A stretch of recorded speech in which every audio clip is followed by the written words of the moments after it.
Hello guys, welcome to my channel. ನಾವಿವತ್ತು ಮಾಡಬೇಕು ಅಂತ ಅಂದ್ಕೊಂಡಿರೋ ರೆಸಿಪಿ ಬಂದು ಆಲೂಗೆಡ್ಡೆ ಪಲ್ಯ. ಮೊದಲಿಗೆ 2 ಈರುಳ್ಳಿ ಕಟ್ ಮಾಡಿ ಇಟ್ಕೊಂಡಿದ್ದೀನಿ. ಅದಕ್ಕೆ ಜೀರಿಗೆ, ಮೆಣಸು, ಕಡಲೆಬೇಳೆ, ಉದ್ದಿನಬೇಳೆ, ಸ್ವಲ್ಪ ಕರಿಬೇವು, ಹಾಗೆ ಸ್ವಲ್ಪ ಕೊತ್ತಂಬರಿ ಸೊಪ್ಪು, ಹಾಗೆ ಕಡಲೆ ಹಿಟ್ಟು ತೊಗೊಂಡಿದ್ದೀನಿ, ಒಂದು 2 ಸ್ಪೂನ್ ಆಗೋಷ್ಟು. ಹಾಗೆ ಆಲೂಗೆಡ್ಡೆ ಒಂದು 5 ನಾನು ಕಟ್ ಮಾಡಿ ಬೇಯಿಸಿಟ್ಕೊಂಡಿದ್ದೀನಿ. ನಾನು 1 ಟೊಮೊಟೊ ಸ್ಲೈಸಾಗಿ ಕಟ್ ಮಾಡಿ ಇಟ್ಕೊಂಡಿದ್ದೀನಿ. 5 ಹಸಿಮೆಣ್ಸಿಕಾಯಿನ ಸ್ಲೈಸಾಗಿ ಕಟ್ ಮಾಡಿ ಇಟ್ಕೊಂಡಿದ್ದೀನಿ. ಉಪ್ಪು ತೊಗೊಂಡಿದ್ದೀನಿ, ಅರಿಶಿನ ತೊಗೊಂಡಿದ್ದೀನಿ. ಸರಿ, ಇನ್ಯಾಕೆ ತಡ, ಬನ್ನಿ ಹೇಗೆ ಮಾಡೋದು ಅಂತ ನೋಡೋಣ. ಫಸ್ಟು ನಾನು ಬಾಣಲಿ ಇಟ್ಕೊಂಡೆ. ಅದಕ್ಕೆ ನಾನು 3 ಟೇಬಲ್ ಸ್ಪೂನ್ ಆಗೋಷ್ಟು ಎಣ್ಣೆ ಹಾಕಿದ್ದೀನಿ. ನಮ್ಮಲ್ಲಿ ನಾನು ಕಡಲೆಕಾಯಿ ಎಣ್ಣೆ ಯೂಸ್ ಮಾಡ್ತೀನಿ. ನಿಮ್ಗೆ ಯಾವ ಎಣ್ಣೆ ಇಷ್ಟ ಆಗುತ್ತೋ ಆ ಎಣ್ಣೆ ಯೂಸ್ ಮಾಡಿ. ಹಾಗೆ ನಾನು ಸಾಸಿವೆ, ಜೀರಿಗೆ ಎರಡೂ ಮಿಕ್ಸ್ ಮಾಡಿ ಇಟ್ಕೊಂಡಿದ್ದೆ, ಅದನ್ನೇ ಹಾಕಿದ್ದೀನಿ. ಸಾಸಿವೆ ಸಿಡಿದಷ್ಟು ನಿಮಗೆ ತುಂಬ ಟೇಸ್ಟ್ ಅಂತ ಅನಿಸುತ್ತೆ. ಸೊ ಅದು ಸಾಸಿವೆ ಎಲ್ಲ ಇವಾಗ ನೋಡಿ ಸಿಡಿದಿದೆ. ಇವಾಗ ಕಡಲೆಬೇಳೆ, ಉದ್ದಿನಬೇಳೆ ಎರಡೂ ಹಾಕಿದ್ದೀನಿ. ಸ್ವಲ್ಪ ಫ್ರೈ ಆಗಲಿ.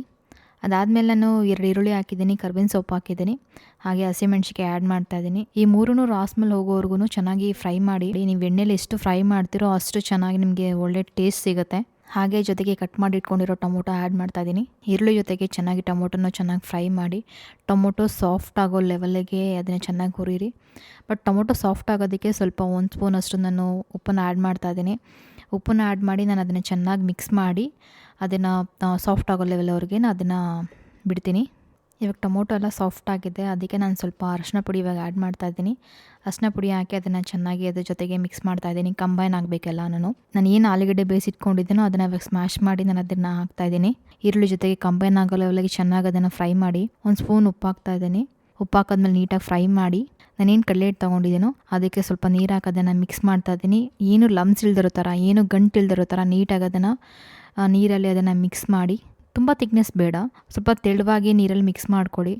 ಚೆನ್ನಾಗಿ ಮಿಕ್ಸ್ ಮಾಡ್ಕೊಂಡು ಆದಮೇಲೆ ಅದನ್ನು ಆಲೂಗೆಡ್ಡೆಗೆ ನೀವೇನು ಫ್ರೈ ಮಾಡ್ತಾಯಿದ್ದೀರೋ ಆ ಆಲೂಗೆಡ್ಡೆಗೆ ಅದನ್ನು ಹಾಕಿ. ಅದಾದಮೇಲೆ ಕೊತ್ತಂಬರಿ ಸೊಪ್ಪನ್ನ ಹಾಕಿ. ಕೊತ್ತಂಬರಿ ಸೊಪ್ಪು ಹಾಕಾದ್ಮೇಲೆ ಲೋ ಫ್ಲೇಮಲ್ಲಿ ಇಟ್ಕೊಂಡು ನೀಟಾಗಿ ಫ್ರೈ ಮಾಡ್ಕೊಳ್ಳಿ. ಆದಷ್ಟು ಇದನ್ನು ಫ್ರೈ ಮಾಡಬೇಕಾದಾಗ ಲೋ ಫ್ಲೇಮಲ್ಲೇ ಇಟ್ಕೊಳ್ಳಿ. ಯಾಕಂತಂದರೆ ಕಡಲೆ ಹಿಟ್ಟು ಹಾಕೊಂಡಾಗ ಅದನ್ನು ಬೇಗ ಅದು ತಳ ಕಚ್ಚುತ್ತೆ. ಅದರಿಂದ ನೀವು ಎಷ್ಟು ಸಾಧ್ಯನೋ ಅಷ್ಟು ಅದನ್ನು ಸ್ಲೋ ಫ್ಲೇಮಲ್ಲಿ ಇಟ್ಕೊಂಡು ನೀಟಾಗಿ ಅದನ್ನು ಫ್ರೈ ಮಾಡಿ. ಅದ್ರ ಜೊತೆಗೆ ಸ್ವಲ್ಪ ನೀರು ಆ್ಯಡ್ ಮಾಡಿ. ಆವಾಗ ನಿಮಗೆ ತೀರಾ ಆಲೂಗೆಡ್ಡೆ ಗಟ್ಟಿ ಅಂತ ಅನಿಸೋದಿಲ್ಲ. ನಿಮಗೆ ಯಾವ ಲೆವೆಲ್ ತಿಕ್ನೆಸ್ ಬೇಕು ಅಂತ ನೋಡ್ಕೊಂಡು ಸ್ವಲ್ಪ ನೀರನ್ನು ಆ್ಯಡ್ ಮಾಡ್ಕೊಳ್ಳಿ. ನೀರನ್ನು ಆ್ಯಡ್ ಮಾಡಿಕೊಂಡು ಅದನ್ನು ಚೆನ್ನಾಗಿ ನೀಟಾಗಿ ಅದನ್ನು ಫ್ರೈ ಮಾಡ್ತಾನೆ ಇರಬೇಕು. ಯಾಕೆ ಅಂತಂದರೆ ಅದು ಬೇಗ ತಳ ಹಿಡಿಯುತ್ತೆ. ಅದಾದಮೇಲೆ ಆಫ್ ಮಾಡಿಬಿಡಿ. ನೋಡಿದ್ರಲ್ಲ ಫ್ರೆಂಡ್ಸ್, ನಿಮಗೆ ಈ ರೆಸಿಪಿ ನಿಮ್ಗೆ ಇಷ್ಟ ಆಯಿತು ಅಂತಂದರೆ ಲೈಕ್ ಮಾಡಿ, ಶೇರ್ ಮಾಡಿ, ಹಾಗೆ ಸಬ್ಸ್ಕ್ರೈಬ್ ಕೂಡ ಮಾಡಿ. ಅಲ್ಲಿವರೆಗೂ ಬಾಯ್ ಬಾಯ್.